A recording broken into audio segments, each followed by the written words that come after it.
Hello everyone and welcome to episode 5 of BXB's Bits and Bobs. And I want to start with something serious straight away. As seems to be the norm right now, when we record a podcast, it seems to be straight after yet another shocking, horrible tragedy somewhere on this planet. And this time we've had something really quite near to us, which was the horrific attacks in Nice that just occurred a couple of days ago.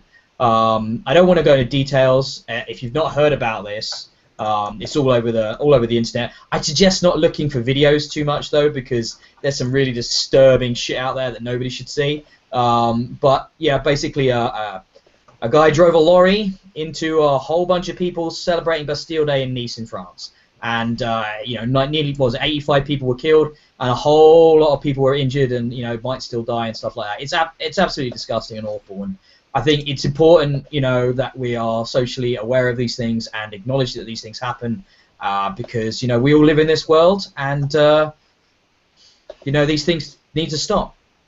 So yeah, I don't know if you guys want to add anything, but what can you say? There's nothing to add really. Terrible, just terrible. Yeah, I'm not sure what to say about it. I think the last time we talked about something like this, and it does come up too often, I kind of said I don't really want to say too much, because that's kind of the point of people doing this sort of thing, isn't it? So I'd rather not, but yes, terrible. I mean, we could talk about all kinds of politics and stuff, but this isn't really the place, and there's a lot of crazy shit going on right now, and it just feels like every day is some other dark thing that it feels. I was talking to the wife last night, and she's like, is it worse than when we were kids? Are things worse? And I'm not sure they are, but it just feels like they are. Maybe that's just being older and more aware of these things, but yeah, it's a dark place we seem to be living in right now, especially in the UK and Europe. So not great, not great. I wouldn't say especially in the UK. I mean, we grumble about our politics, but we're not dying or anything. So puts it in perspective, really. Yeah, you're right. I mean, it just it all feels like it's getting on top. Hey, at least we didn't have a military coup nearly happen. Well, I was going to say, yeah. Fucking hell, man, Turkey. But then again, it's kind of part of their history. They really, really enjoy a good coup. That's kind of how they roll in Turkey. But that seems to have sorted itself out. Only like 70 people died, so whatever, it's fine. Probably going to set back their EU entry that is going to happen next month, isn't it? I don't think. I'm pretty sure it's not going to happen next month. And never was, but All right. But this isn't the politics cast. Let's talk about what T-shirts we're wearing today. Oh God! This is a thing now, is it? This is a thing. It's become a thing. I'm repping a Giant Bomb Lucha Deer shirt. I think Giant Bomb is probably the best video game website out there on the planet, except obviously for ours. And I'm a paid member and proud of it, and I love those guys, and I don't mind giving them some free publicity. So there you go. All right. What about you, Richard? Next? Oh, is it me? Yeah, you're up next, Richard. Yeah, Perfect Dark. Nice. Oh, very nice. You got your rare shirt. Very cool. Very cool.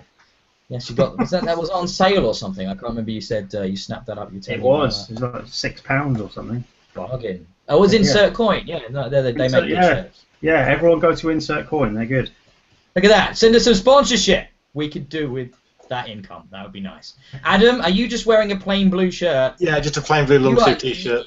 You're letting us down, man. I have to raise my t-shirt game at this rate. How are we gonna get the sponsorship monies if you don't rep? I mean, what is going on? My God. I've got some other housekeeping bits actually. I kind of want to get out of the way at the top of the show here. You? Yeah, we're recruiting. Yeah, basically we're looking for another writer, another content creator, not just a writer. You could want to produce video, you could want to get on the podcast, you could write reviews, you could write retrospectives like I did, though I didn't write it, I did a video for it. There's lots and lots of options, PS4, Xbox, PC, or all of the above. If you're interested, drop us a line on Facebook, on Twitter, it'll get to me and I'll get in touch with you, and we can talk about getting your content on onto the website. I mean, basically, I'm not looking for anything in particular here. Just somebody who wants to talk about video games, getting on the conversation. Yeah, that'd be cool. Anybody interested? Let me know.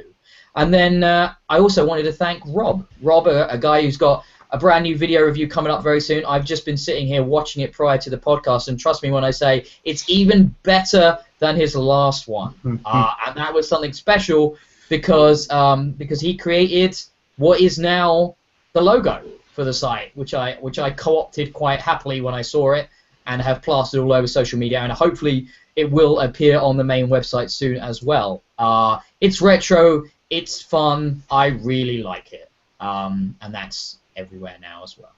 So thank you to Rob for that. That was pretty solid work there, I have to say. Well done, how have you guys been the last couple of weeks? Besides being obsessed with all the politics, the fun stuff. Oh wow!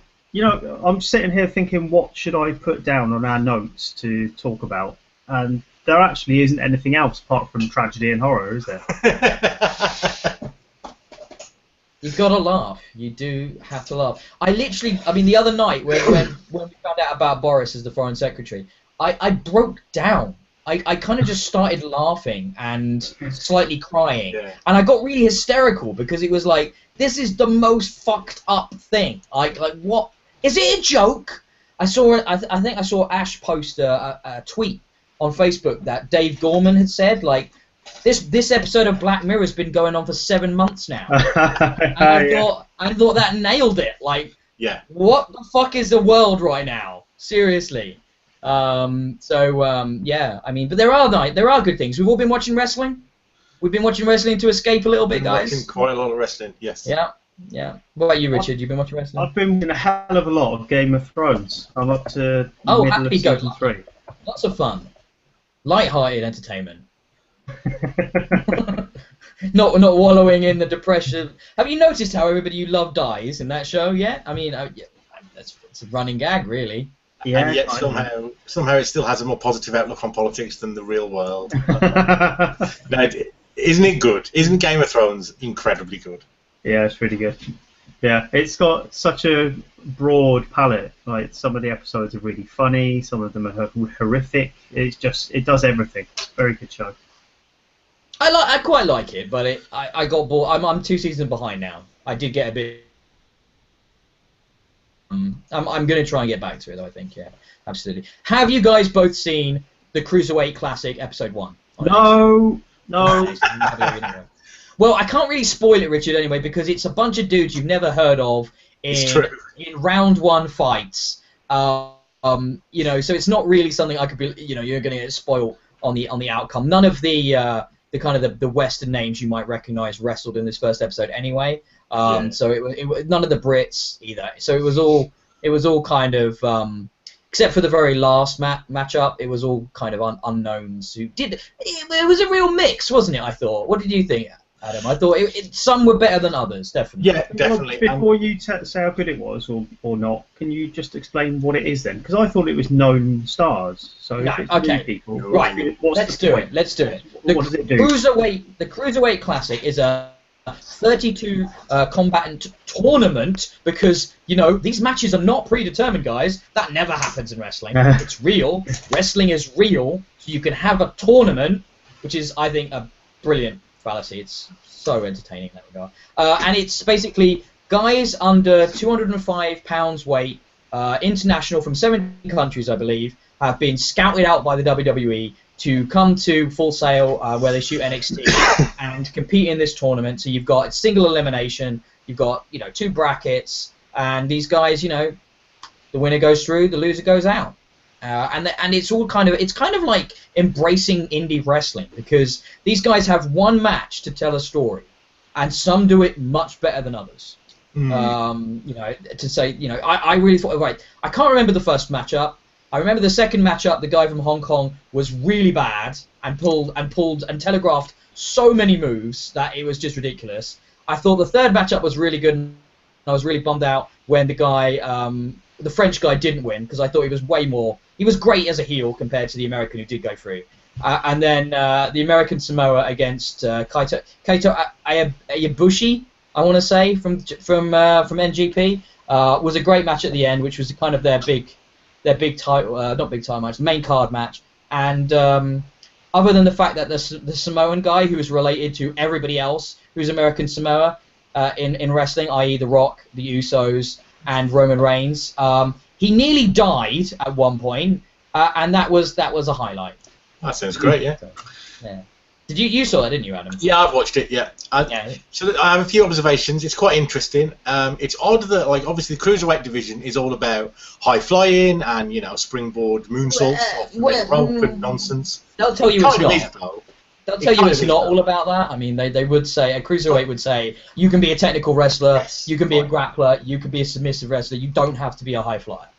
But nevertheless, the style of wrestling on show here is one of the least plausible forms of wrestling in terms of looking like a legitimate contest.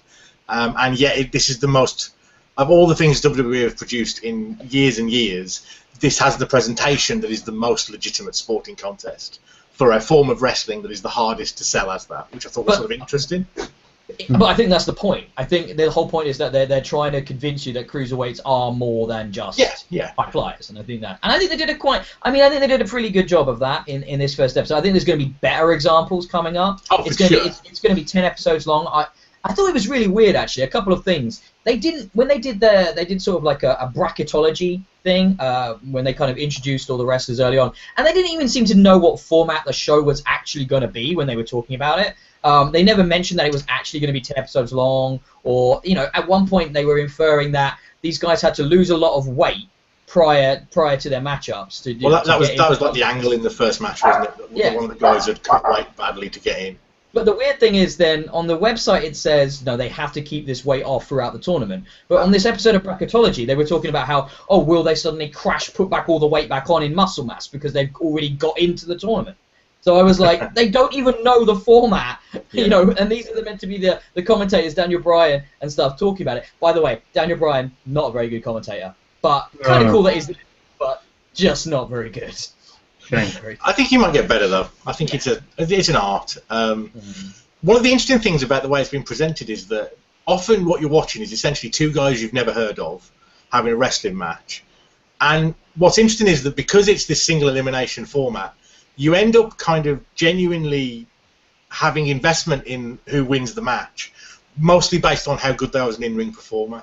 So, for example, the second match, I was furious because the shittest wrestler I have seen in a WWE ring in my life won that match. And how does that happen? The guys against looked pretty good. The young Japanese fella, I don't remember his name, I'm terrible with names. My God, he was awful. He looked like he'd just come out of training camp. I mean, he was so bad. What were really upsetting about him is he couldn't sell anything. He couldn't sell anything. He'd be on the ground meant to be in a position, and he'd just be blank. Like, whatever, I'm having a nap. It's things like he was, slingshot off the ropes, and he comes back into the centre to be to take the shoulder, and he'd plant his feet and wait. Yeah. And it just looked dreadful. And everything he did looked dreadful. Yeah, it was really poor. And it makes you wonder that pre-wrestling, the outcomes are predetermined. What happens in the match is not. They might have a big spot planned out, but generally it's between the communication between the wrestlers. But the outcomes are predetermined, and they chose to have him go through. And it's kind of like, based on what? Was he amazing in training? Did you see something fantastic when he maybe when he was back home before when you recruited him for this? I mean, I'm hoping there is something there because. Wow, we're going to see him again, and he might, go out very swiftly. Based on that's another thing with wrestling, they will change their minds based on his performance here. Yeah, they'll be like, he's not on the next round. So if he's booked for a deep run into this, I don't think he is anymore because it was the worst match. It was really bad.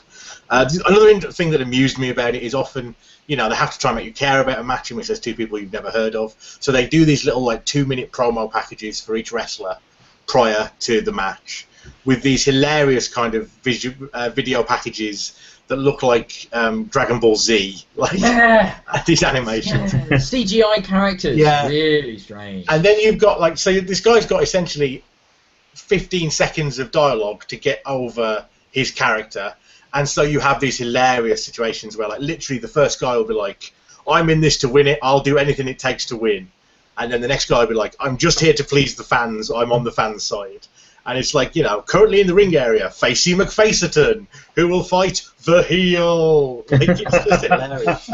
It's so on the nose. Well, some of the characterization. You didn't. I take it you didn't watch the bracketology episode. No, I didn't. Well, you wait, because they're the people that he had such a hard life and a tough upbringing. He's pulled his socks up and worked hard to get where he is today. And then you Daniel Bryan will be like, he's actually been wrestling longer than I have, or was, because I'm now fucked. Yeah. So it's kind of like, it's you wait. You've not seen, and there's some cool looking competitors coming up. You've got like Daniel Kendrick, for example, is going to be back in this, which is crazy to see the Daniel Kendrick wrestling again. I just think that's mad. And you've got a couple of old WWE guys coming back. You got some Brits that look really interesting, some people that are very, very well known on the indie circuit around here and stuff, getting their first big push on the WWE. I suspect we're going to see a lot of recruitment out of this. I suspect the winner, especially, will end up in NXT.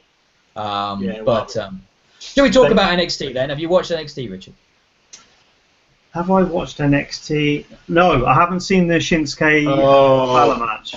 Oh, but I need to talk about that match so badly. You're gonna get. You can switch off for a second because we're gonna talk about it briefly, Richard. If you wanna take your headphones off just for a sec, I'll wave or something. Right, I'll be back in a sec then. All right. Okay. He's actually gonna leave. Are you actually gonna leave? I'm just gonna go get a drink. Oh, okay. All right, go on then. Get me one. I'll have a cold beer. Yeah, can you get me one? I'm really thirsty. Yeah. That'd be awesome. Right, so. It was the best I've seen Finn wrestle in a long time, Adam. I don't know about you, but he was great. It's an odd one because I've not seen what the internet response to this match has been. Except in one place, I've seen one person talking about it, and they sort of said, "Oh, it was a very, very good match. It probably wasn't the greatest we've seen from Shinsuke, but it was very, very good." I've got to be honest, I watched it with my jaw on the floor. I think it's match of the year. I thought it was incredible. Now, maybe I'm just out of sync with what everyone else thinks, but it was everything I want from a wrestling match. It was psychology, it was transitions, the false finishes genuinely got me. I thought both of them were the end of the match, and neither of them were. It was majestic. No, it was a fabulous match, and it was clearly two friends who have wrestled many times before and know each other very, very, very well. Giving an amazing. I've just been corrected by my wife, by the way, who's overhearing me. It's not Daniel Kendrick, it's Brian Kendrick, and I don't know why I kept calling him Daniel Kendrick. I apologise. I've been corrected by my wife with her extreme wrestling knowledge. So there you go, Brian Kendrick. Is that Brian knowledge Kendrick. Of extreme wrestling or extreme levels of wrestling? Probably both, because she's been watching it a lot longer than me. But anyway, back to this match. Yeah, it was an amazing match, and it was Finn's goodbye. And if he is not in the draft, if he is not in the draft on Tuesday, I am a monkey's uncle. Seriously, that's it. That was his goodbye to NXT, and it was a fabulous way to go out. Absolutely fabulous. Is there much more you wanted to say, or can I wave? No, I just wanted to rave about it. I just thought, knocked my socks off. Don't know what anyone else thought, but my God, best match of all year. You can come back, Richard. I'm waving. You can come back. We won't talk about it for too much longer. We've already talking about a lot of wrestling, and as I mentioned to Adam, I am considering a bi-weekly wrestling podcast that would be on the other week to this one. So maybe that will be happening at some point in the future. If you want to just listen to us talk about wrestling, I might even have an in to some indie wrestlers in the UK. So that might be cool. We might be doing that, but that's in the future. Shall we talk about some video games? Oh shit! Nobody's played any video games except for me. So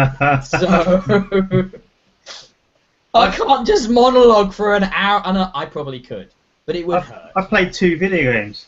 You played 2? I finished 2 video games. Oh, you've written some things. You have. Go on then. We'll go to Richard first then, and he can shoot his load early. What have you been playing? Should we talk about the Xbox sale that was super awesome? Because I bought a shitload of stuff. I bought Red Dead Redemption, I got Left 4 Dead 2, I got Dark Souls 2, I got Doom, I also got Murdered Soul Suspect, which is the first game on that list. That's weird, isn't it? That's the first one I picked to play. That is weird. You picked that over Doom? Yeah, well, I played a little bit of Doom, but I thought... Doom is one of the best games of the year. Yeah, it's really good. I enjoyed it. And then I bought Soul Suspects for £4 and thought, £4 looks like a short game, I'll do that. And ended up playing it for an entire weekend. And it was pretty good, actually, for £4. I was going to say most people were quite harsh on it when it came out. I didn't play it, but It's not a brilliant game. It's barely a game, in fact. I mean, it's walking about, picking up clues. It's like the investigation sections of LA Noire. You know? yeah. So you're talking to people, picking things up. You can't turn things around in your hand, though, because you're a ghost and you can't pick stuff up. Right. So it's basically LA Noire if you were dead. Okay. Okay. Does it look as? I mean, are the faces as good as they are in LA Noire, Richard? I suspect not. It's actually a pretty good looking game, and if you want something that's just really easy, you could just roll through it pretty quickly, actually, unless you're looking for the collectibles, and a decent story with an okay-ish twist at the end. Yeah, I really enjoyed it. So you'd recommend it if you could travel back in time and buy it in the sale? It's going to come up again, though, right? Because it's been in the sale dozens of times already. So next time it comes up, if you see it that cheap, I wouldn't sniff at it. It's a pretty good deal if you like story-based games. So Walking Dead, that sort of thing, you know. I'm actually trying to remember what I bought in the sale now. Oh yes, I will be talking about one aspect of it in a bit, and I'll go into that in detail. But I also got South Park Stick of Truth on Xbox because I beat it originally on PC.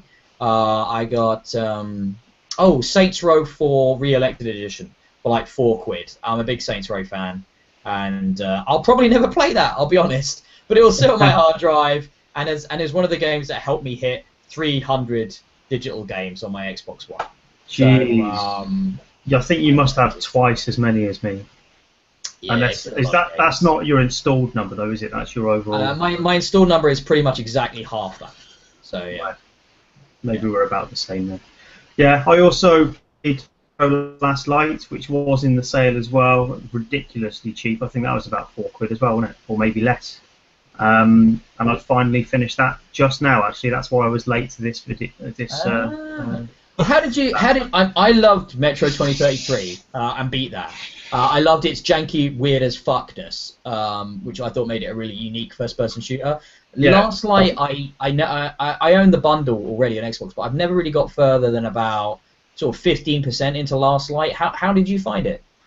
It gets old quite quickly because it is a unique experience, and it's one that doesn't quite stretch beyond the first game. I did play the first game a couple of times, 2.5 times. Yeah. But Last Light, I don't know. I think it just goes a bit too far with the idea. There's far too much of it that's above ground. It really pushes that angle of you having to change your filters and your gas mask all the time.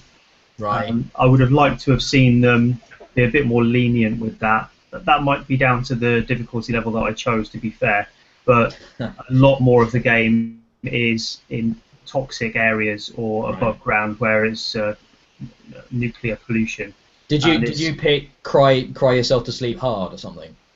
Survivor mode, I think it was. Right, I think that's like, yeah, that's either the hardest or nearly the hardest setting, yeah, from what I remember. Yeah. And that's how the original game was meant to be played, so I figured, well, I'll do that again. But it's quite a long game. For an FPS, there's quite a lot of levels to get through. And, don't know, it does kind of outstay its welcome. And the alien fellas, remember the alien fellas from the first game? Yeah. They're in it again, but there's one really young alien fella who follows you around, so it just feels a bit like Elvis out of Perfect Dark, you know? Didn't play Perfect Dark, but... Did you not? Well, for anyone watching and thought Elvis was a bit too silly in Perfect Dark, it's even more silly when you're in a gritty Soviet post-apocalyptic wasteland. Fair enough. Should I jump in with the game? Actually, no, I'm going to save that till a little bit later. But I will jump in with the game actually, because I've got a couple I want to kind of get out of the way. Carmageddon Max Damage. Oh fuck, that's bad. I done heard bad things about that game. It's Carmageddon, guys. I mean, like, if you remember it in the 90s, it's still the same game, and that's the problem. The handling it's a driving game in which you drive around and you either finish races or, you know, destroy your opponents or mow down civilians, because 90s edgy, ooh yeah, scary stuff, that, you know, get in the paper. Now you just kind of go, yeah, whatever. But the problem is it's a driving game with terrible handling, and that just, there you go, that's kind of like ruins it immediately. And then it tries to redeem itself with, yeah, like I said, like gratuitous violence, dick jokes, stupid, badly written humor, terrible music, terrible voice acting, just garbage game. And what makes it worse, and I hate talking about this sort of stuff, but what makes it worse is that they're asking like 30 quid for it. And you're looking at this game, it looks like shit, it plays like shit, it's not funny, it's the same game it was in the 90s, and it's just like, you're only asking for £30 because you know people will buy that because of nostalgia. And that is the only thing you have going for it. Yeah, I've heard quite bad feedback about this game. Not just that it's bad, but that it's almost knowingly bad, that it just trades on the name. People will buy it for that, and it's cynically produced just to cash in on people who don't look any deeper. And it's a shame because the original developers are involved with making this, and you know it's a console port of the PC game that was kickstarted. That it came out on PC, I think, about 18 months, 2 years ago. And it might be a little bit, you know, a bit more bells and whistles, slightly more refined. But I was talking to somebody about this, a friend of mine, and he was like, "Oh, I quite enjoyed that game. That game was okay." And I'm like, "How come you're so hard on it?" And I told him the price, and he went, "What?" And I went, "Yeah, 30 quid." And I said, "I paid about £5 for that on PC, maybe less." And I'm like, "Yeah, I think if it was a £5 game, you'd probably be more forgiving, because you would feel a lot less ripped off." And like I said, I don't always like talking about monetary value in video games because I think, you know, as art, interactive fiction, etc., they should stand apart to a degree sometimes from the money that you're asking to play it. Like, you know, Gone Home is a $20, £15 game. It's a 4-hour experience. I think it's worth every penny. But this is not worth £30. If you see it in the sale, like in another Xbox sale or something, and it's £10 or less, maybe consider that then, you know, based on your fond memories of Carmageddon from back in the day. But right now you'd have to be nuts. And it's weird, I've got criticism for this negativity online, but it always smacks of people trying to reinforce their purchasing decision. Yeah. You know that situation where it's like, I've spent this money, therefore it must be good. It's not. You're deluding yourselves. This is not a good game, and I stand by that. It's not the worst game, but it's not good. So just, I'm sorry, but it's true. It's true. People are free to do that, you know. I don't mind if people want to validate their own purchases, but you got to remember, people who criticize video games online, they're not doing it to make people feel better for having bought a game already. It's partly to influence people who haven't fallen into that trap yet. So if you're happy with it, fine, move on, go play it instead of slagging Ben off on Twitter, eh? Hey, you can slag me off. I quite like it because it means people listen, so I'm fine with that. I mean, I don't want, by all means, slag me off on Twitter. You're still wrong, but by all means. Because my opinion is the only one that matters! No, it's not true. But on top of that, I've had a bit of a slew of mediocre games recently. Probably because nobody else will take them, and therefore I have to cover them. And that was The Incredible Adventures of Van Helsing 2. As I put in the tagline to my review, yeah, you didn't realise you wanted the first game, and now there's a sequel, and you don't want that one either. I mean, it's kind of like the first game was free. It was an Xbox with gold, so at least it was free on Xbox, and it was even gold games with gold, and you know it was a slightly ropey, knockoff of Diablo, and that's fine. It's free. This new one comes out, and that value question comes up again, and it's like 40 quid, and it's really not free. I think approximately, yeah, it's in the area, and I'm just like, okay, I actually have to be critical of this, and it's got terrible voice acting, janky gameplay, overly complicated UI. The problem is in a world in which Blizzard has done your genre, unless you have an amazing idea or an ability to make a great game, don't fucking try, because Blizzard's done it. And Blizzard made Diablo 3, and it's as close to a fucking perfect isometric action RPG that you will ever get. Ever. So why bother unless you've got a fantastic idea? And this is not a fantastic idea. or well executed. There's some ideas in there that are kind of cool. There's like incredible granularity to your leveling up and your skill choice. You could basically create almost infinite levels of builds for your character. When it comes to like skill choice, you can create these sort of very custom specific builds, you know, how you want to play. But then when you actually go and play these builds, none of them feel particularly different to each other. So everything kind of just blends together into like a brown mess, you know, which is kind of how the UI represents it, a brown mess. You know, on top of that, you've got just laughably bad voice acting, you know. Oh, is that guy going to turn out to betray me because he talks like this? And it's like, oh, I think he will. Yes, because they've telegraphed that from the moment he first opened his mouth. And it's so bad.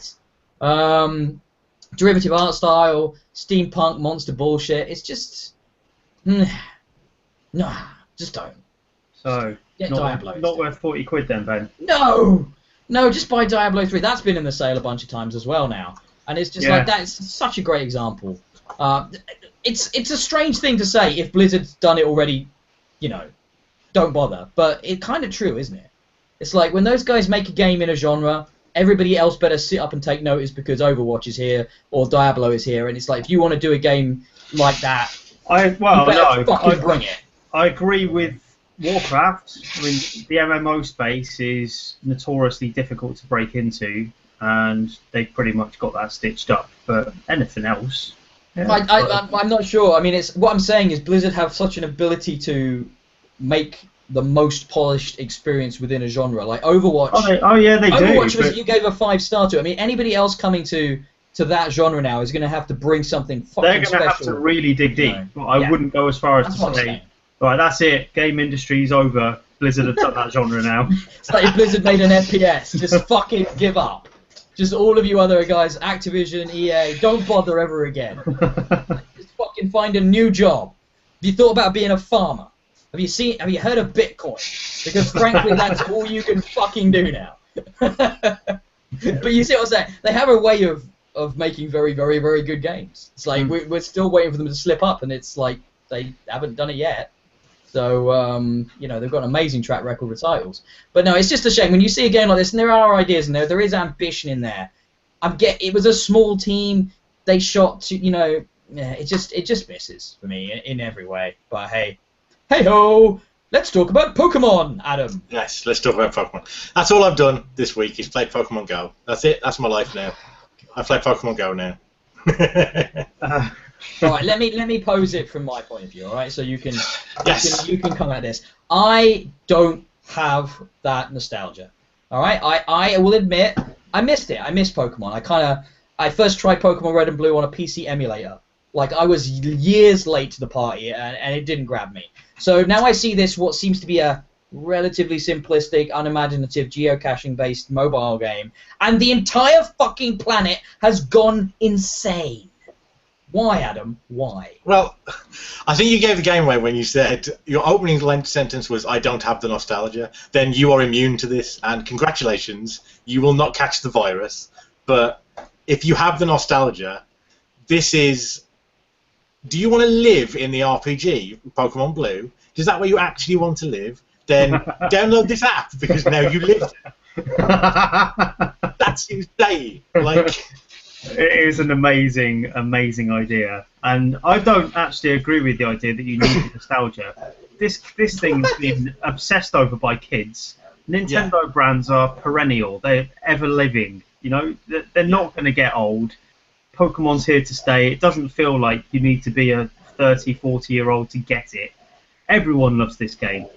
I just wish I could play it because I'm on Windows Phone. I fucking can't. Right, I mean, so just to throw some annoying stats at you. The Pokemon Go app has been downloaded more times than Tinder, right? Already. That means more people are out looking for Pikachu than trying to get laid, right?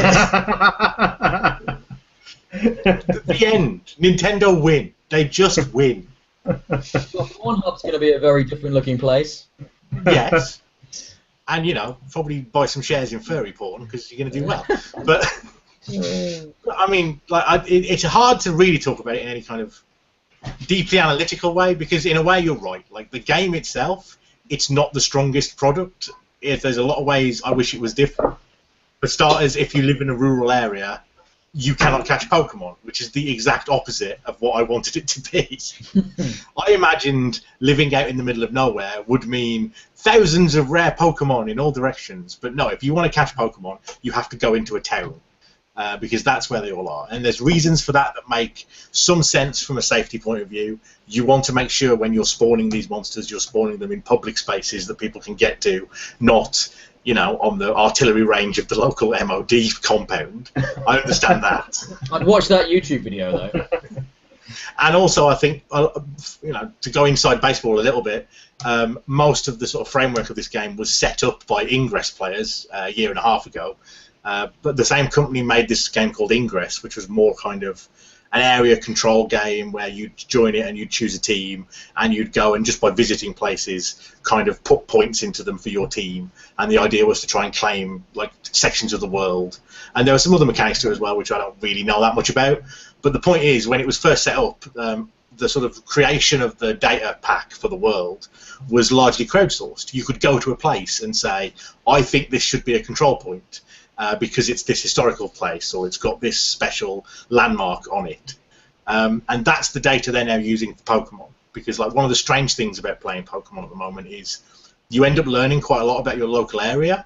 There are 3 Pokestops near me that I can actually walk to. They're each a good couple of kilometres away, but I can walk to them. One of them's the old town pump for the village I live in. One of them's a bank with a blue plaque on the wall. It was apparently the first ever branch of NatWest ever opened. And one of them is a large stone placed to commemorate the Golden Jubilee, I believe. So, what I'm saying? Like, and I know these things now. I didn't know these things existed in the town I live in, and now I do. Like, there's some local kind of history there, and there's a sense of, like, learning your environment that's kind of interesting. And that's... But that's not... You can't thank Pokemon for that. You should just feel fucking... tragic that you didn't know these things already, surely. Well, I mean, it's a case of shouldn't people just be more aware of where they are and where their surroundings anyway? All right, but this is now like kicking the door into a school and going, why are you teaching these kids things? They should know it all already. but it's not like I don't think you can be. You can't be down on that. You can't be down on that. But you can't give them credit for it.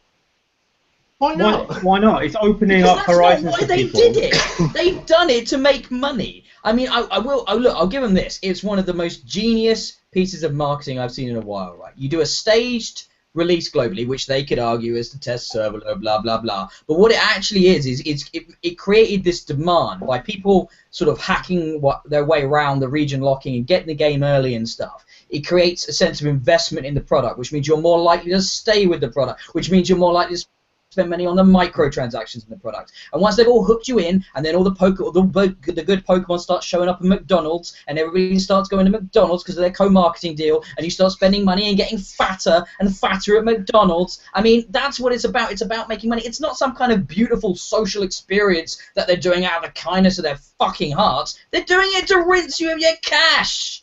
I mean, that's why it exists. That's totally out of character for Nintendo. What you're describing is not Nintendo. Yeah, but Nintendo don't control and run the Pokemon company. They have shares in it, but it's its own company.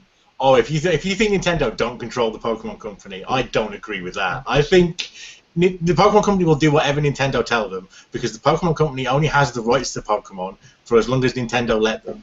So what you're saying is Nintendo is the one and only lovely corporation on the planet? No, absolutely not. But what I'm saying is, let's take last podcast as an example. We had quite a long talk about Inside, which is a very beautiful, very interesting artistic project.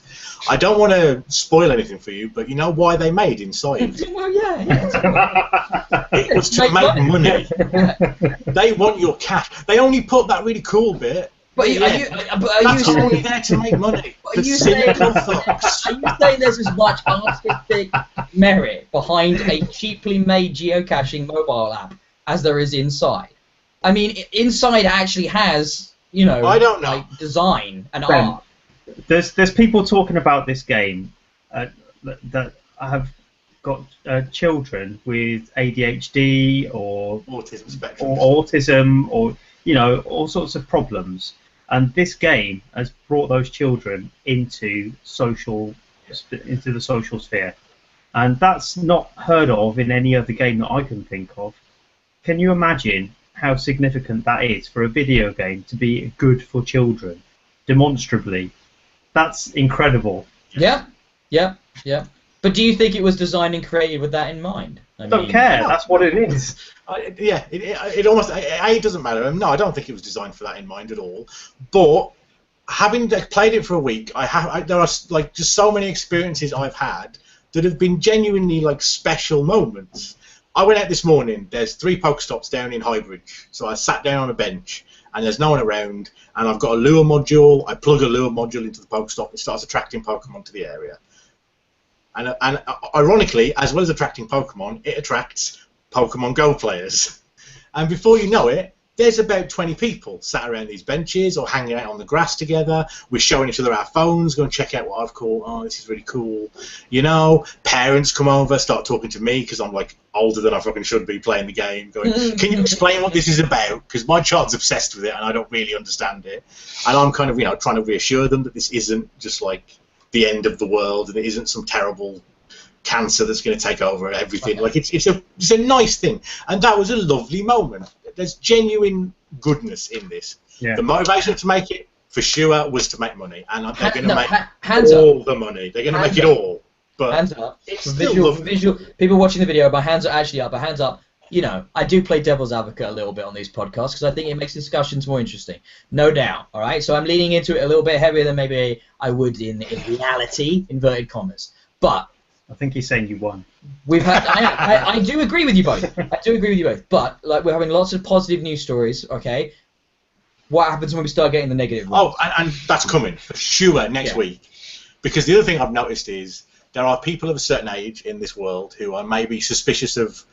For example, if you don't like the idea of kids having mobile phones, and there are many people who don't, there are stories and there are ways you could frame this game that will make people very upset. I am going to bet all the money in the world right now that the Daily Mail at some point in the next week are going to run some sort of Pokemon Go, it's a way for paedophiles to steal your children story. Because I had that experience with the lures this morning and it was a lovely moment, but I also did think, I am a 37-year-old man who has just done something in a virtual space to summon children to me. Maybe that's something you need to be thoughtful about. Sounds pretty bad. Yeah. That is literally what happened. Right? So there's certainly that. There's certainly a safety thing. I think there probably needs to be, and I believe there already is, some mechanism where if you are an important location in this virtual world, but you do not want to be bothered, you probably need to have some sort of system where you can say, please take me out of this game. Like, I don't want to be a gym. I don't want to be a Pokestop. Please remove me. I think that's going to become necessary because there are certain areas that you maybe don't want huge swarms of people gathering all the time. I suspect they never in a million years thought it would have had the impact it had as quickly as it did. So I imagine they thought they had time to iterate, innovate, move the app into a position like that as it went more and more global, as it got bigger and bigger user base. Now the problem for them is they're going to have to do that at an incredibly accelerated rate because, like you said, as these problems develop and these fears grow and these issues grow, they're going to have to be there with answers very quickly. Otherwise, as soon as the big first negative press thing hits, they're going to have to deal with that, and it's going to be at this crazy rate for them. So I hope they're ready because other than just sitting there watching the numbers in their bank account tick up. They better be prepared because there's going to be some work to do. But are you saying I should try again? Maybe try and embrace the pokey whimsy? From what I saw on Facebook, your big objection to it was it made you move. Yeah. I'm a sedentary gamer. I won't deny it. Kinect never worked for me. Room space VR doesn't appeal because I have to stand up all the time. But I like to sit in the dark and play my games, preferably in a basement with no windows. If I could play this, I'd play it to death. I'm pretty gutted that I can't get it. Yeah. You'd be even later to the podcast, Richard. I don't know how we feel about that. I mean, is that good for you? What's that? You'd be even later to the podcast. Oh yeah. No, there is that. Well, here's some of the things. So another thing that's worth mentioning about Pokemon Go is there's lots of stories going on the internet right now about people's experiences playing it. At least 50% of them are fabricated because having now played it for a week, a lot of people are describing stuff that cannot happen. You will not find Pokemon in your house. that's not really how it works. The Pokemon aren't so much in the world as spawned by your presence. And so, for example, you wouldn't be late to the podcast because there wouldn't be anything to catch at your house. If you were late to the podcast, it would be because you were out looking for things. It's essentially a pedometer that spawns rewards. There's a little bit more depth to it than that under the bonnet, but not that much. Also worth mentioning at the moment, the servers are still irreparably fucked. It's still a nightmare to play. Have they been down all day or something? Yeah, they've been down for most of the day. There was people reporting it was a denial of service attack, but given that just the player base is a denial of service attack every day, yeah. I'm not sure I'd take particularly seriously any hacking groups taking credit for that. Yeah, you'd want it to be a little bit more established though. Anyway, I mean, give it. Otherwise, where's your impact in hacking it? Now, you're probably right. It's just concurrent users must be insane. So what's interesting to me is that they've got someone else to do this for them. Nintendo. It's two steps removed, isn't it? It's Nintendo, then Pokemon Company, and then whoever it is that's actually made this game. It's a company called Niantic Labs. Thank you. Now, if they've sort of divorced themselves to that level, you've got to think, are they second guessing that now? Are they thinking again about how involved they should be in this arena? What does it mean for their next console? Is NX going to tap into this sort of activity? Maybe. My guess would be that it's outsourced in the way it is mostly because Nintendo don't really know anything about network stuff. No. I don't think they, and I certainly don't know how to make a mobile phone game, so I think it's more anything just getting the skills in. That's it, but having seen the success of this, I mean, they've done Mitoma already, that was so-so, that it worked, basically. Yeah. This is on another level, it's phenomenal. Yeah. It's got to influence their future direction. And I think that's a pretty good shout, Richard, because one thing they have been quite actively, almost obsessed with, is fitness. From the balance board to the vitality sensor that never quite happened. I feel like they'd love to integrate something into a next gen platform. Whether or not that would take off, it's another question. You can imagine it though, can't you? I mean, the big rumor for NX is that it's a portable and home console in one. Yeah. So the controller is a mobile device that would perhaps run apps like this. Perhaps. Well, I'm pretty sure we'll be talking about Pokemon in the future because there'll be more news stories, and you guys will. I'm sure you'll find a way to play it, Richard, and obviously Adam's going to play it. Maybe I'll give it another go. Even if I don't, I suspect I'm going to become some kind of widow to it anyway. Yes.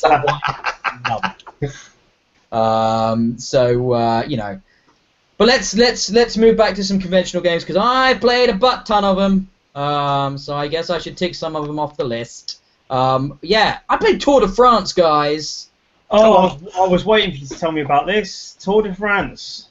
Now, bicycles. Do either of you know anything about competitive cycling? Yeah. Just to undermine Richard's good sarcastic joke there, I'm genuinely interested in this because I've played the last one. And yes, I do know quite a lot about competitive cycling. Wow, because I know nothing about it. It's the weirdest sport in existence. It's properly the weirdest sport that's ever existed. Well, let me just say the weirdest element of this game is the fast forward button. Because you don't play most of this game. Why would you? It plays it for you because a stage is 190 kilometers in real time if you play it like conventionally. So how would you do that? I mean, you'd be doing that for hours and hours and hours. And I guess you could, but you'd want to kill yourself. So they have a fast forward button, which is weirdly only accessible when you're in team radio, and then you can fast forward the game. And basically, it means you just keep with the place you're at, basically, as you fast forward it. Now, I'll admit I'm quite surface on this. I did the tutorials and I did one stage. I've learned about feeding, and I learned about wind, which I didn't realize was so important to cycling. I really didn't. And I learned about sprint finishes, and the thing where you can throw your bike. I thought that was weird. A lot of this game is weird to a non-cycle person. What do you mean, like throw myself. your bike? It's like... let me explain it, Adam. I'm not the... Fine, you're the expert. I'm the expert. I played one whole stage with the Tour de France. I won, I might add. But I don't even know how that works because you're a team. That's another thing. You play the whole game as a team of people. I'm the Sky team because it's literally the only team I recognised remotely when I went through the name of teams. But that's fine. And then I changed everybody out, so they were all from Great Britain. Turns out most of the cyclists from Great Britain, not very good. But there you go, I still won. But there's two that are very good. So what was that? What was it? You both spoke over each other. Sorry. What did you say, Adam? I just want to point out that there's a good chance that the Tour de France this year in real life is going to be the sprint jersey is going to be won by a Brit, and the yellow jersey is going to be won by a Brit. Brits are incredible at international cycling. You are. It's fair. Yeah. There was a lot of them with high numbers. Yeah. But there was also a lot with quite low numbers. But so there was a spread. There was a spread in my team, my Sky team, and I was giving them orders like attack and defend, and that did things, I think. And then I did some sprinting, but I got tired. I blew up, but with less Michael Bay explosions than I hoped for. It's a curious experience, Richard. It's not one I could necessarily recommend to a non-cycle fan because it's bonkers.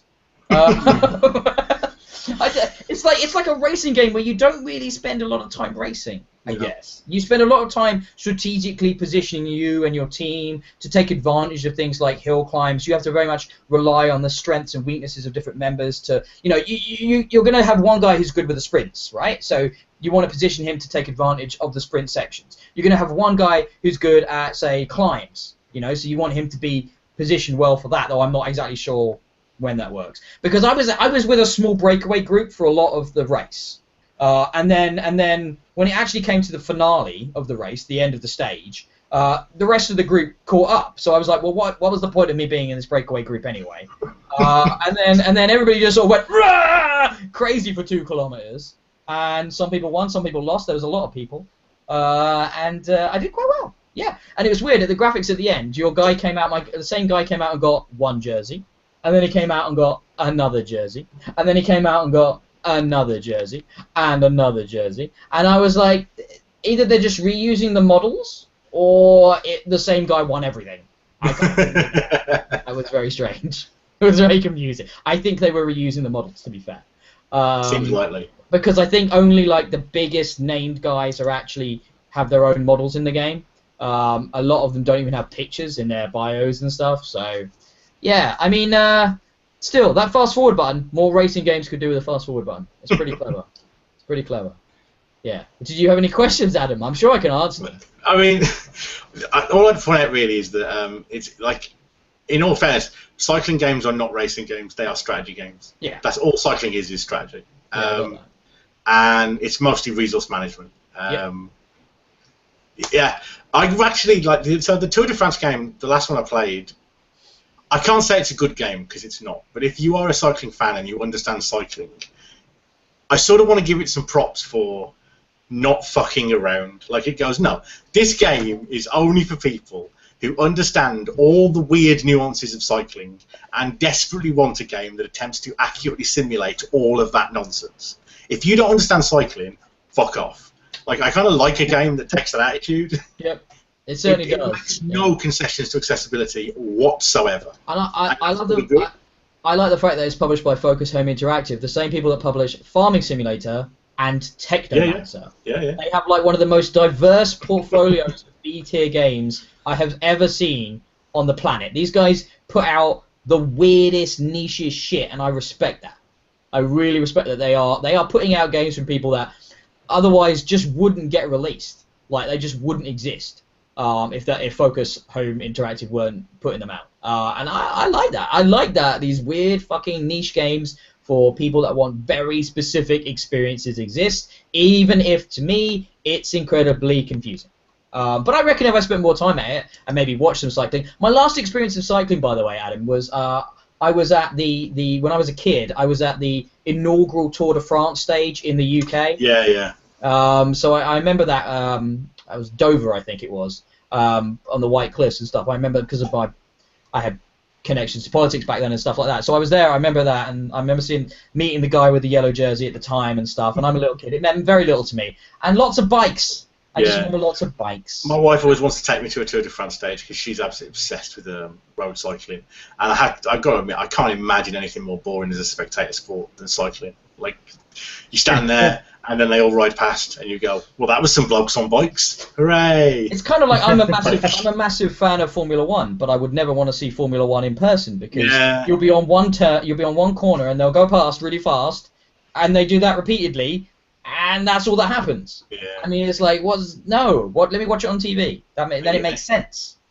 It's a weird game. What should we talk about now? Adam, do you have any games you want to talk about? Do you want to talk about SteamWorld Heist? I thought you already talked about SteamWorld Heist. No, it's been on the list twice, but we've never talked about it. Okay, then. SteamWorld Heist is really interesting because it's essentially the gameplay of it is side-on XCOM, which I didn't think would work, and it turns out it works really, really well. You get to your guy just puts his gun up, and then you just angle it up and down, and sometimes you get like a laser sight if that's what the gun's got, and you can ricochet off the scenery. And so there's a lot of kind of trick shots and trying to work out how to bounce bullets around the environment to get them to hit who you want them to hit. And so that core gameplay is just really satisfying and really enjoyable. There's a really nice narrative to it. The look of the game is really lovely. It all comes from it. It's definitely got some background in mobile phone development because it's got the kind of the 3 stars for a level system and all the kind of reward sequences. They're full of those kind of mobile phony haptic sort of design things that I was trained to do when I was working in mobile games. It's just a lovely thing. Like, I kind of don't want to talk too much about it because I don't want to spoil the surprises in the experience for people, but I definitely recommend playing it because I just found it to be one of the most enjoyable, short but very, very enjoyable experiences I've had in games in a long time. I was really, really impressed with it. I've heard really good things, and I want to play it myself, definitely. Is it just PC? So it's on Vita as well, and I think there's a 3DS version. It's gone through the handhelds, and now it's on PC. Okay. Yeah, I'm going to give it a go. I'll definitely pick it up sometime. I love my XCOM. I'm really looking forward to XCOM 2 coming to console. I'm at that point now, annoyingly, with my PC where it's just I can't play the new games anymore. So I desperately, that's my next thing. Well, it's not my next thing. My next thing, actually, I wanted to talk to Richard about, because I noticed he wrote it down on his list of things. My next thing is an Xbox One S, which I've you pre-ordered the 2 terabyte version, haven't you? I have in sexy robot white, I think they call it, or something. And I said I was going to wait until there's a black one. I thought you were joking. Is that genuinely a thing? Oh yeah, I don't want a white one, but I thought black one can't be far off. And then the other day I saw they've announced a red one. Oh, a Gears of War one. Yeah. I like red. So yeah, new Gears of War 4 Xbox One S with Gears of War 4 in it, and it's got like claw marks, laser burned out of the shell and shit. So that looks cool. If you say so. I hate gimmick consoles and controllers with a passion. I fucking just because you might stop liking the game. You might fall out of love with it, and you might look at that thing in your home entertainment system. Yeah, I've always thought the same, but I'd like a red console. And it doesn't say Gears of War 4 on it. It's just Gears of War branded, and I don't know what that's been around forever. If I like it now, I'm not normally a big person for white electronic devices, but I have to say that the One S looks really good. It does look good. Yeah. And it's coming with a vertical stand, and I'm looking forward to standing it vertically. Isn't the problem with white electronics though that they do look really good for the day they stay white, and then they start to look awful? No, I think that's because you smoke. Yeah, it's possibly because I smoke, yes. But I do think that generally they look filthy afterwards. Like even people who don't smoke, I've seen their white Xboxes, and they don't look the same. I have special wipes for my electronics, so I keep them clean. I don't buy consoles to sit there polishing them. That just seems ridiculous. Fair enough. No, you're right. And both of me and Richard buying one is pretty fucking weird that we're even doing this. But hey, what can I say? We're crazy gamers, I suppose. And that's what we do. But I'm looking forward to that. I'm looking forward to the extra hard drive space because I've filled up my external drive and my internal drive, so another 1.5 terabytes should help out quite nicely. Well, mine's going to be a second console. I'll still keep my old one downstairs. This is my third console. Don't turn. That is pretty weird for you. I am going to get rid of one. But anyway, I've got games. I should talk about Song of the Deep. There's not even an attempt at a segue there, but I should talk about Song of the Deep because it's an interesting partnership, if anything else. It's developed by Insomniac, known for big AAA franchisee shooter things recently at least. Sunset Overdrive. Resistance, Sunset Overdrive, and stuff like that, and published by GameStop's new publishing arm, Game Trust. This is their first published title. Which is cool if you're an indie developer, I suppose. It means you can get your games into GameStop a lot easier. But Insomniac is not an indie developer. Insomniac is a massive fucking developer, so it doesn't really help them, really. I mean, it feels like the wrong kind of partnership almost. If it was like a tiny little developer that could do with the exposure, great.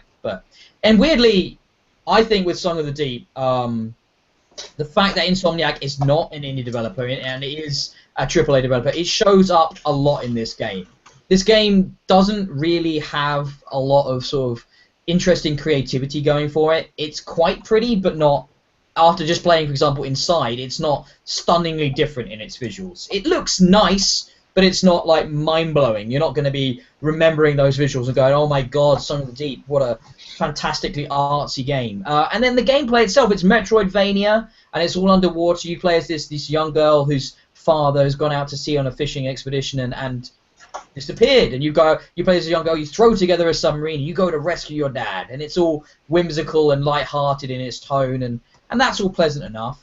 And it controls fine. I mean, the submarine, it's swimmy enough, but it's precise enough, and everything works. It works just fine, and you're collecting things and you're upgrading your submarine, which means, as a Metroidvania game, you're unlocking other stages because of your upgrades and able to progress and pick up more collectibles and find out more of the whimsical story and see more of the underwater sea life and the other kind of. It's all very sort of fairy tale-esque interpretation of underwater life, and that's all nice. It's all nice. It's nice.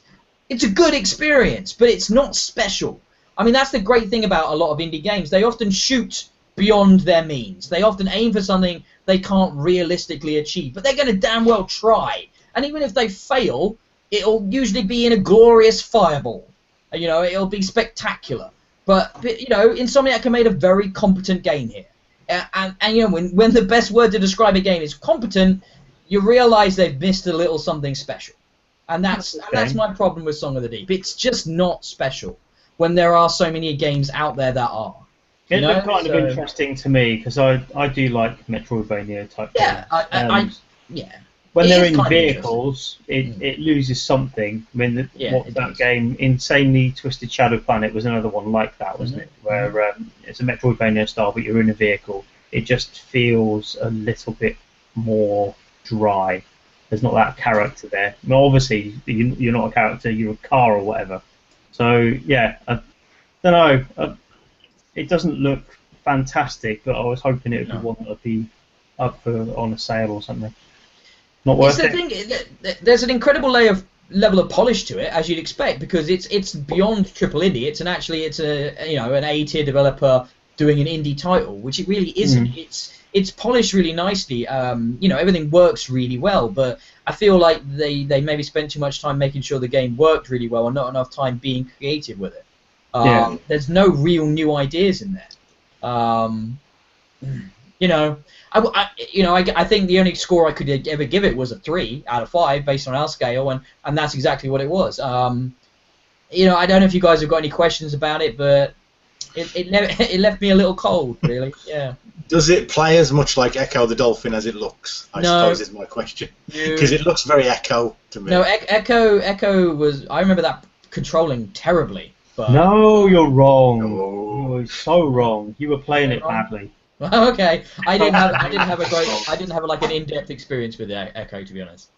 No, I know what you're saying. Like the controls of Echo were sort of idiosyncratic, but that was to create the sensation of a dolphin swimming around rather than just moving a cursor, which is what you'd otherwise have been doing. Well, this is what this is. It controls the left stick, makes it feel quite a lot like a twin stick shooter in its control almost. Right. Okay. It isn't a twin stick shooter because there's no right stick analog direct control. I mean, you have like weapons, you have this harpoon, and you can pick things up. And there are puzzles. There are some quite nicely designed puzzles in there. And there's obviously, like I said again, loads of almost frustratingly Metroidvania. It revels in it. It's like, here's the thing you can't get through yet, but you will be able to, and it telegraphs it as well. When you see the thing, you're like, oh, that's a fire thing, so I'll need an ice thing. Oh, that's a steel thing, so I'll need a stronger thing to get through that. You know, it really telegraphs the nature of the genre it's so comfortably sat within, and it's just by the numbers.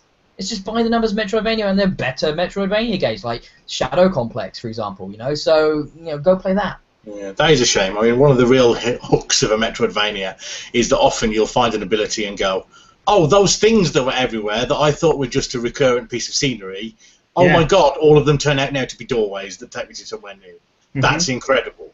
And that sudden sense of the world opening out, and yeah, it sounds like this does not do that. Nope, you just constantly see things and go, oh, I could do with that currency, but it's behind a metal door, so I'll have to come back and get that. On the face of it, that's quite a small thing, isn't it? But it's a big difference between advertising that you're limited from going to places than to be suddenly surprised that the world is twice as big as you thought it was.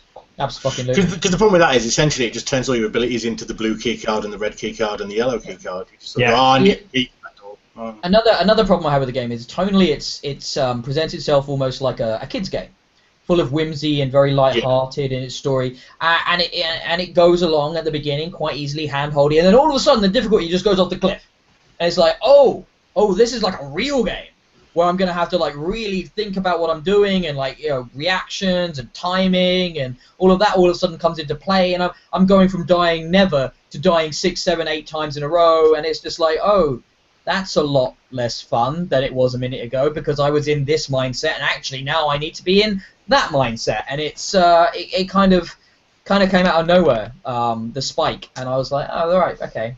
I thought this was a very different game for a moment, but I was wrong. But hey, then it's just not special enough. It's okay. It's just not special. Did anybody else want to throw anything out before I talk about my sort of the last bit I really want to talk about today? Has anybody got anything else? No, like I said, I got nothing. I got nothing but Pokemon Go and crying in front of news sites. That's all I've done. Oh god. Well, yeah. I mean, to be fair, games. I've not been getting a lot of code recently. There's not been a lot of big releases. It's all a bit quiet. So I went back and I put Just Cause 3 back in. Now, my initial review, Richard, I don't know if you remember this. Yes, I do. Podcast, I was very harsh on Just Cause 3 at launch last year. It had some incredibly poor it had some incredibly bad, I should say, performance problems. The performance was very poor on consoles, and I think a lot of people gave it a pass in the bigger outlets because they were reviewing on high-end PCs, and therefore, the game to them was this amazing experience. But on console, it was, it had really bad load times, incredibly bad frame rate issues, especially when things were exploding, and Just Cause. Things are exploding all the fucking time. That is kind of the point of Just Cause, isn't it? It is 100% the point of Just Cause. And I've kind of been keeping an eye on it over the intervening months. With this sort of thing in mind, I'm going to try and make this a slightly recurring thing, at least in the quiet summer months, where I go back and I check out a game, post-patches, post-DLC. I think the next thing I'm going to do might be Fallout 4. And just have a little reevaluate, maybe do a video, maybe talk about it, see where things are at. Because games now are platforms and they seem to evolve more than they ever have done in the past. So, let's talk technical side of it first of all, Just Cause. Things are better. They're not perfect, but loads of things have definitely been improved, especially when you're within the main game and you're moving into the side activities and back into the main game. Things seem considerably faster. But the biggest change for me was what the DLC has brought to the game.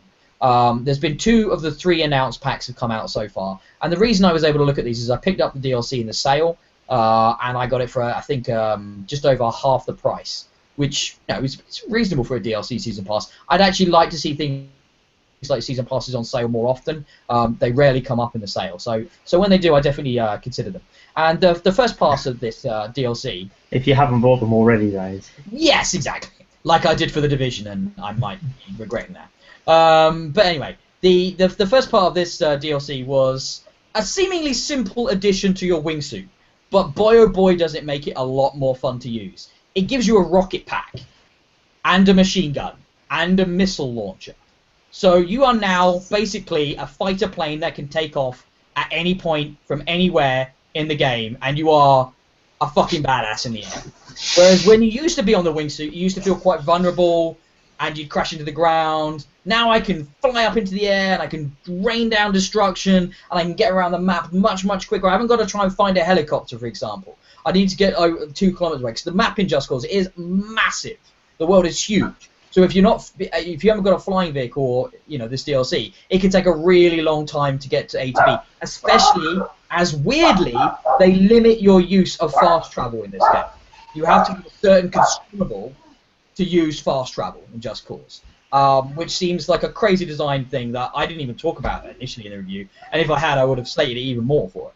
But there's a limit. But now you have a personal rocket pack, and you turn yourself into a fighter plane, and you can just rip around the sky wherever the fuck you want, flying all over the place. You're just doing crazy stunts, and it just makes everything more kinetic, more faster, even more intense than it was before, which is already quite intense. And it's so much fun. Once you get the hang of it, you feel amazing, and it's quite tricky. But put enough time in, you'll be great.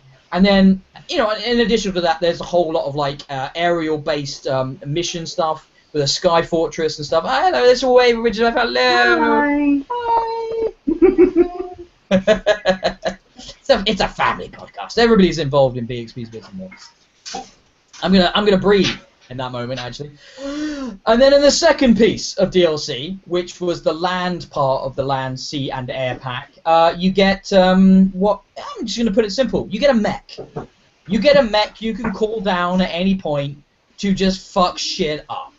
And this mech is badass because it's probably the fastest sort of military unit in the game as well. So you can go at about 80 kilometers an hour in your mech, and you have a big fucking cannon, loads of armor. It's upgradable. You can jump because you needed that, and just add that to your repertoire of destruction in Just Cause. It's so much fun. So it's just a shame these things were. I have to wonder, were they removed from the main game to be made into DLC, or were they really fresh ideas? Because I would have possibly considered this game a lot better, even with the technical problems, if these had been in there from the beginning.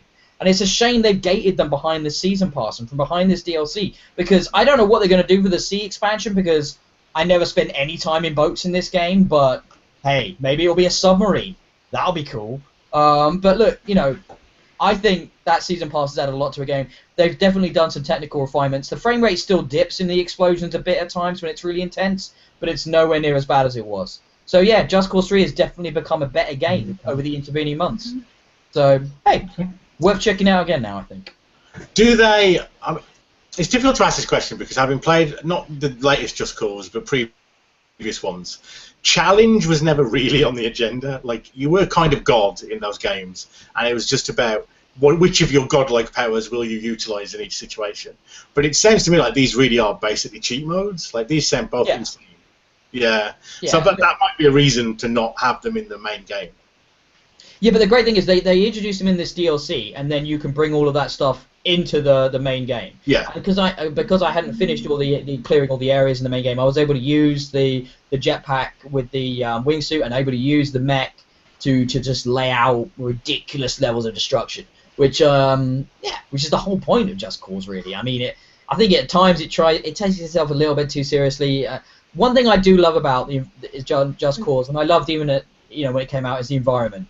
I spent a lot of time in Greek islands and the Mediterranean, and at night when you're on a bay and you're looking out over the sea at the headland that's coming out, and you see the twinkling lights of the town over there or the city over there, it's like I'm literally stood in Greece looking out on a Greek island looking out over the sea. It is gorgeous, the environment in Just Cause. It's such an impressive open world, absolutely stunning. It's almost too big actually, but hey, it's just gorgeous though, just gorgeous. So yeah, I recommend going out and checking it out again now with this DLC. Yeah, definitely. Any questions, Richard? What Adam says about cheat modes is interesting. That reminds me of Crackdown, because that had that Keys to the City mode, didn't it? That was in the DLC. Yeah. Which is pretty much the same thing. It's not as egregious as that, but it just gives you more choices. And I think a game like Just Cause, it should just be full of crazy, zany choices for it to be as fun as possible, yeah. So, yeah, I look forward to see what they do with the sea stuff. I don't know what that would be, like I said, but I look forward to checking it out. And I think, unless you guys have got anything you'd like to add, I think that brings us towards the end of this edition of BXB's Bits and Bobs. Wow, we're within a reasonable time this week. Well, we did well. No, we did well last time. We did it in 90 minutes in our last episode, and we're a little bit under that this time. But I don't feel like there's that much need. Actually, I just thought of something. Adam, you wanted to talk about board games, didn't you? Oh, it's fine. We don't need to talk about board games if no one wants to. I finished this week the playthrough of Pandemic Legacy. If anyone out there has not heard of Pandemic Legacy, it's a board game. It's an adaptation of an old co-op board game called Pandemic, in which there's 4 diseases ravaging the world. You have to run around treating them and trying to find the cure for them. And if you can cure all 4 diseases before you run out of time, or before the diseases become beyond comprehension all over the board, then you win. And that was always it's a very strong co-op game. It's a nice theme. Everyone gets it. It's not dragons or UFOs or anything too silly. It's, it feels like it's a more grown-up piece of work. What Pandemic Legacy brings into the mix is an ongoing campaign. So each game you play of it is part of a sequence that you go through. There's lots of surprises in it. When you open the box, there's all these kind of boxed off components with signs on the top of them saying, like, don't open this until. And until you reach those criteria, you don't get to open those boxes. There's also a whole load of the rules aren't in the rule book and get added to it later in the form of stickers. So it's almost like doing a Panini sticker album for new rules. And there's a small deck of cards that you flip over at the start of each game that take you through genuinely a kind of nice narrative with like some good surprises.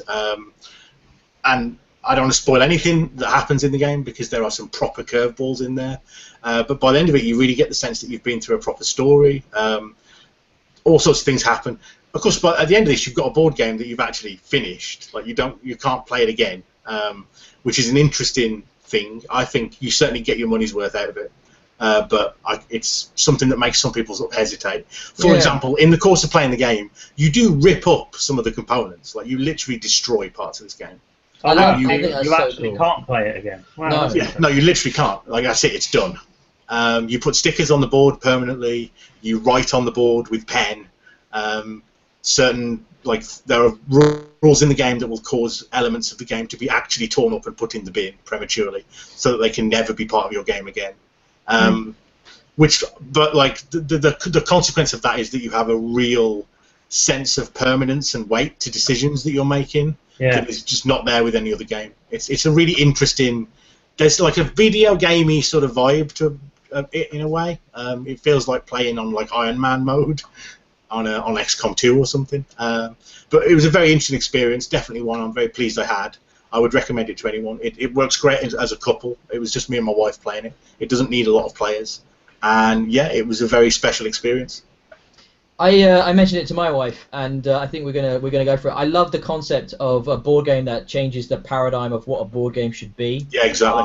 I've never been much into the adult board game stuff. I guess video games have filled that hole for me, but I mean, like, the idea of playing this just with my wife, well, it was the main thing holding me off. I thought you would need more players for it to be a proper good experience, but you telling me that it works really well with 2 players has really sold it on me. And I have no problem with the idea of its permanency. I mean, it's like 60 quid or something, or 50 quid, similar to a full-price video game. And it's like a narrative-based full-price video game. I'm not going to go back and play that again either. So I'm not going to necessarily feel cheated by that. How many hours? What are we talking about playtime? I mean, with it being a board game, obviously it's turn-based, and so how many hours it takes you to play really depends genuinely quite a lot on how long it takes you to make decisions.